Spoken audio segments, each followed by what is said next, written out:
Good morning, my lovelies.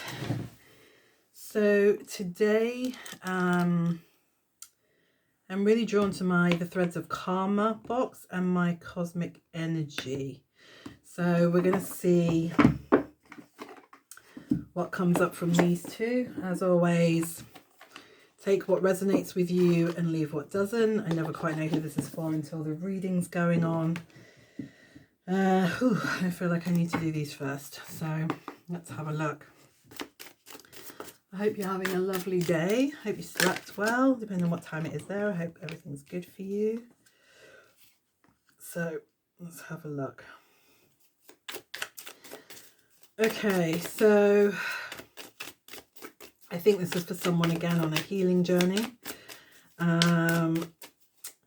You need to cleanse your mind and spirit right now. You need to remove negative energy. So it's interesting because I was just going to say that from the past, but this is wisdom comes from experience and reflection. So hindsight is a really, really beautiful thing. And when you're removing negative energy, what you need to do is actually look at what has happened in your life, what's caused it. And we tend to look outwards a lot of the time and we say, well, this person did this, but it's like, how did that situation arise? How did you get there? What was the thought pattern behind it? What was the process behind it? Because most of us have had some sort of toxicity growing up, some sort of damage, some sort of, awful thing happened to us. And a lot of this stuff goes inwards and it becomes part of us. So we kind of don't really notice it. It kind of gets normalized in a way. And we just think, well, that's who I am. But it's not who you are. It's something that you're acting out because of something that happened to you. So it's not actually the real you. It's something that you're in survival mode, or you've got, PTSD or CPTSD or any kind of issues from the past and you're wounded. So you've put this stuff away. So you really kind of feel like it's part of you and you can't change that, but it's not. Nothing's part of you. There is nothing that you can't change. So it's really kind of having an awareness of what's you because you chose it and what's you because it's programmed. So is it something that you're in survival mode? Because when we're on a healing journey, we start to really look and focus at what went wrong and why. And you start to realize how things are backwards, how it's not the way it's meant to be. It's like, why did I do that? Why does that pattern keep showing up? Why is that there? And when you start to look at all the negative things, you can actually start to work out why they're there. Like, where did that come from? What was I thinking? Was I was reacting to it instead of responding to it. And, there's a wound there that needs to be dealt with. And it's really becoming aware in every moment. Why is your life going the way it is? You are in control as well. Although we have like a sort of a destiny, we have destination that is there from the universe. We also have our own way to get there. And it's like, okay, what have I got within me? What needs to be changed? Because I read an amazing quote yesterday and it just said, everybody has the answer to their problems within them. And I thought, what an amazing thing to think that actually I have the answer to everything that I need within, and so do you. So it's like, okay, what do you need to look at? What do you want to change in your life? And why is that those things happening for you? So really look at how you want to change. Welcome new possibilities. People say, oh, leopard doesn't change its spots. We're not leopards, we're humans. So that's irrelevant. So yes, you can change. We change every single day. We change jobs every day. We change our hairstyle every day. We change, our clothes. We change, if you wear makeup, we change our makeup like every so often. I mean, some people do, some people don't. Some people are exactly the same person. You always bump into that person who you went to school with who literally is exactly the same person. Like, they've not changed. They go football on a Sunday, they do this. It's their life is exactly the same. They just got older. And then you bump into people that are not, you're like, I don't even recognize you. I don't know who you are. Like, who are you? They're nothing alike. So it's also a choice. If your life is perfect the way it is and you love it, then you don't need to change it. But if it isn't, then you have the ability to change it. So it's that time to really take a look and see how you can change everything. Light dispels darkness, keep your inner light shining. So this again is like shine your light onto your darkness. What is it that you want to change? What is it that you don't want people to see or to know about you? Or shine your light on it. You don't have to talk it out loud. You can, you can tell somebody if you want, or you can just journal it, or you could just speak it out loud to yourself in a room. Look in the mirror and do it. Mirror work is very important on a healing journey. Talk to yourself in the mirror. Why are you doing that to me? Why are you sabotaging me? Why are you making me go for people I don't want to be with? Why are you putting me in this position? Why did I leave that job when I really loved it? Why didn't I do this? Why didn't I ask that person for more money instead of just walking out? Why didn't I tell that person how I really truly felt instead of just walking away from it and losing out on somebody that I really wanted to be with? Why? And it's really like Socratic questioning is really important when you're doing healing. And that's just asking why. Just keep asking yourself why. Why did I do that? Why did I do that? Why did I do that? But why did I do that? Okay, why? What did I want from that? What was I expecting to happen?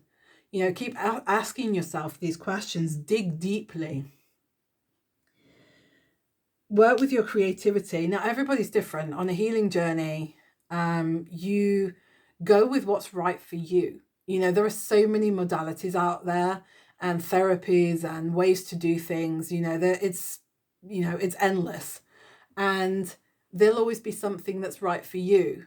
And I found that I don't journal, but I used to write out things. I would write as if I was talking to the person of how they made me feel in the moment, in this moment, because a reflection of what's happening around you is what's going on within you. So I would write it from now, but with the intention to go back to wherever it came from. And I would end up back where it started, and I would just keep writing, and I would say all of the things that I wanted to say to that person, but I didn't know how to say because I was so young. So I would say all those things, and then I would I would eventually let it all out, and then I'd be like, I forgive you, I love you, thank you, da da da da da. And then I would burn the paper. Obviously, if you're going to do that quite safely, make sure it's safely and you don't set any fires. Or I would just rip it into shreds and give it back to the universe, throw it in the bin and say, universe, this is for you. So that would help me to get those things out, because a lot of the people weren't here anymore, or I didn't have anything to do with anymore. And I wanted it gone from me. Anything that's trapped inside of you is harming you. It's not harming anybody else. The same with anger, hurt, hate, pain. It's hurting you. So even if you're angry at somebody else, that anger's within you and it's hurting you. That's why people talk about forgiveness. Forgiveness isn't about bringing that person back in. It's about actually letting it out of you. It's letting that hate out of you, the pain out of you, letting it go. Because the only person it's hurting is you. The other person doesn't care. They're living their best life. And you're the one that's carrying that with you. And it's time to let that go. It's time to move forwards.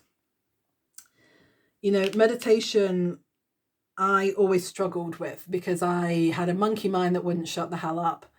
But I realized there are many ways to meditate, and not just sitting, with your legs crossed, because, I'm not that agile either. I really can't sit on the floor. I have problems with my hips. So I cannot sit on the floor with my legs crossed, or anywhere with my legs crossed. But I found that I could go and sit on the beach, lay on the beach for hours. And or I could go and sit on a wall and look out into the universe. And, there's beautiful sunsets where I am in Greece. There's some gorgeous, gorgeous sunsets. So I would sit and watch the sunset for an hour, and I was meditating. I didn't even realize. My mind would go quiet. I wouldn't think about anything. I was just watching the beauty of the world. No comments going on whatsoever in my head. Even when you're driving, you're meditating, your mind's elsewhere. It's like you're driving the car, but you're not actually paying any attention to it. And, there's many, many ways. Nature is a beautiful way to meditate. Walking in the forests, watching sunsets, sunrises, just being outdoors, like the quiet, the birds, gardening. There's many, many ways. Anything creative to do with art, where your mind just shuts down because you're focused on what you're doing. This is this is also meditating. It's different types of it. And we see it as just this sort of like, sitting with your legs crossed, like, but there are many, many, many forms of meditation, and they all help. And it's bringing yourself into balance, in all of your relationships. But the biggest one is with yourself. And that's your priority. So if you are on a healing journey, your main priority is to be in balance with yourself, to have a beautiful relationship with yourself. You are first and foremost, always. It's having compassion for yourself. Because only when you have compassion for yourself can you have compassion truly for other people. Otherwise, it's not true compassion, because it's not, if you can't give it to you, then you're not truly giving it to anybody else. It's like, it's almost lip service, rather than, you're saying the words, but there's nothing behind it, because you don't believe you're worth compassion. So why would you think that anybody else is? So you might be well trained in saying the right things, but it doesn't come from in you. It comes from outside of you. So your inner strength, once you have that inside, once you can give yourself compassion and hold space for yourself and love yourself and take care of yourself and stop self-sabotaging, take care of yourself. Why am I doing these things? Why do I keep going for people that I don't want to be with? Why do I keep working in jobs that I can't stand? Why do I get in apartments? Take a good look. Why? Like, actually, instead of just being like, why does this keep happening to me? Why is this, like, it's like the emphasis is on why is this happening to me? Not why does this keep happening to me? Why does this keep happening to me? Okay, what do I need to look at? What's going on? What am I putting out that's drawing these things in? What am I going for that I shouldn't be? Where am I saying, oh, I don't want that apartment, but then I take it because I think I can't find anything else? Where am I sabotaging myself? Where am I saying I don't want that and then I'm going for it anyway? Where am I ignoring myself? Where am I limiting myself?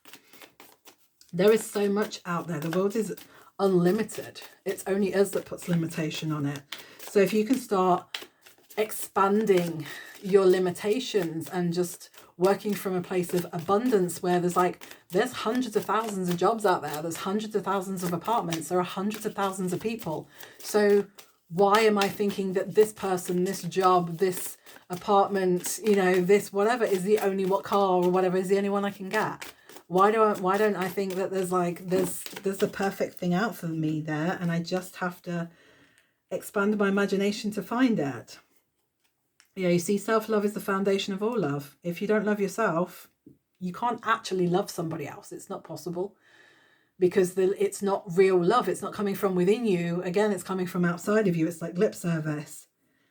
But it's funny, because life is an adventure, but we don't live it. We're scared. When you come from a place of lack and limitation, you feel scared to do anything. You're like, you grab at things because you think that's all there is, when it's not. The world is, it's full of things. It's so abundant if you can just allow that to be and allow the universe to bring you something even better. Awakening.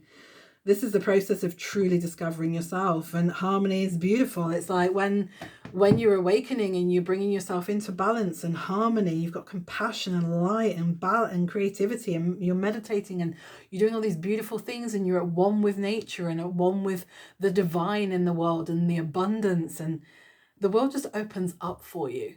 So it's really taking that time to just, how are you thinking? Like, really start to be self-aware, like on a huge scale, like really, really, really become self-aware of how you think. Why are you thinking that? And question it. Really, really question it. Why am I thinking that? Why do I think that there's no other choice? Why do I think that that's the only person for me? Why do I think that if I'm not in this relationship, I will never get anything else? Wow. There you go. Face your fears. Fear is a teacher, not a barrier. Face it head on and it will lose its power over you. And that's exactly what this is all about. Fear is born from limitation. So if you think this is the only person there that I can be with, you're living from a place of fear. So face it and go, do you know what? If it is, then I'm going to be on my own and I'm okay with that. And step through it. Tell that person to go. No, you're not good enough for me. I'm sorry, you're not what I want. I wanted someone that was like this, this, and this, and you're not that person, so you can move along. And you know what? You know, when you know inside, there's more people out there. There's how many people in the world? Like 7 billion, 8 billion, whatever it is in the world of people. So why is it that that one person is the only person that you can be with? What happens if you spend all this time on this person who's not actually no good for you, when there's somebody over there who is like the perfect person for you, but you're not letting them in? The same with a job. Maybe this job, you think, if I don't take this job, I'm screwed. But actually, if you waited another month, this job was going to be available for you, and this job was perfect for you. And also the person that you're meant to be with, you would meet through being with that job. But you didn't. You rushed into this one and took something. So it is really, this is like, stop living from a place of limitation, of lack, of what's the word, like, it's, oh my God, you have to hold on to tightness. It's like holding on to everything and not letting things go. It's like, let it flow. Okay, if it doesn't feel right, let it go. If it doesn't feel right, let it go. If it doesn't feel right, let it go. Or maybe you think, actually, this is good for me right now, because I actually, you know, this maybe right now I want to do this, but I'm not ready for this yet. I need to do some more work on it. Or maybe you want to set up your own business. There's nothing wrong with being in a job while you're setting up your own business, because this is also creating stability in your life. This is like, okay, I'm stable while I'm doing this thing that's unstable. So you're actually bringing like the balance into your life, instead of trying to set up a business and then having panic attack while you're doing it. So, or if you're waiting for a lottery win, you know, you're manifesting like lottery or something, and you want to, or a person, there's nothing wrong with being with someone else or having a job that pays money until you get that money in. Because when you already have something, it's like, you know, they say when you're in a relationship, you know, 5 potential people come along and you're like, oh, they would have been better for me, you know. But that doesn't mean you can't leave whoever you're with. It's like, maybe you needed to be in that place of, well, I've got someone so I can relax and I'm okay, for that person to come along. The same with a job. Maybe if it's like going to make you more relaxed because you're in a job, but if you're in that job and you're constantly panicking, like, I need another job, I can't stand this job, I hate this, you're still coming from a place of lack and limitation. So if you can actually take a job that's like, okay, understand why you're going into that job, that actually it's not the be all and end all, but I'm going to do the job properly. I'm going to enjoy it while I'm there. I'm going to do the best that I can. And then, you know, I'm still going to keep looking, or I'm still going to be doing my business in the background. And, you know, everything's going to be, it's more like a relaxed state. So take care of yourselves with this. It's like, really start to question yourself, face your fears, work out why you're afraid and what are you afraid of, and then go and then step through it. And then find a way around it. Just be like, okay, well, I'm scared that Okay, so I know that I need this job, or I know I need a job because I've got bills to pay. Okay, so I'm going to go into this job, but make sure that you can actually do that job. You know, don't put yourself into a situation where it's going to hurt you, because that's not doing anything for you. If you can step back and say, okay, I don't want this job, but right now this works in my favor to have this job, because then I can relax and I can fully take care of this other thing and bring that in, then that's a better place to be at. So again, why, how, when, where, what's happening, what are you doing, how are you doing it, what's your reasoning behind it? Really start to dig deep into your psyche and dig deep into your mind. What's it telling you? What stories is it playing out? What programming is going on without your awareness? So it's really bringing the awareness back to you and understanding why these things are happening, so you can also change them, because you're in control. You know, the universe is in control as well, but it's like a half. It's a co-relationship, you know. So take the time, because you're worth it. You truly are worth it. You know, whatever you've been through, you know, my heart goes out to you, because we've all been through something and it wasn't pleasant usually, not at all. But you deserve this next part, and when you take the time to take care of yourself and go deeply within, you're loving you, you're truly loving you, you're truly taking care of you, you're truly listening to you, you're truly working with you. That beautiful harmonic relationship and balance is coming in within you, and then that will also come from without. So that's it for today, my lovelies. I hope you have a wonderful day and a beautiful weekend, and I will see you soon.